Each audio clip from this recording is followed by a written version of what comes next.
Welcome to Jaya kitchen. ఈరోజు కొంచెం బిజీగా ఉండడం వల్ల సింపుల్ రెసిపీ చూపిస్తాను మీకు. అది రండి చూద్దాం మాట్లాడుకుంటూ. గ్రీన్ బఠానీ, స్వీట్ కార్న్, కాజు, కరివేపాకు, పచ్చిమిర్చి, old spicy garam masala half spoon మాత్రమే. ఇది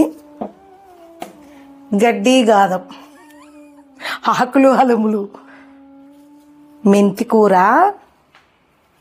పుదీనా, కొత్తిమీర, ఉల్లికాడలు, స్ప్రింగ్ ఆనియన్ అంటాం చూడు, అవి, ఒక్క లెమన్. దీనిలో అన్నీ వేసేసి ఆకులు అలుములు వెజ్ పలావ్ చేసుకుందాం మనము. ఇవన్నీ వేసి చాలా సింపుల్ ఐటము, పిల్లలకు చాలా హెల్తీ ఫుడ్, తొందరగా అవుతుంది. అందరు కిచెన్లోకి చేసుకుంటూ మాట్లాడదాం ఎలా చేయాలన్నా దీని ప్రాసెస్.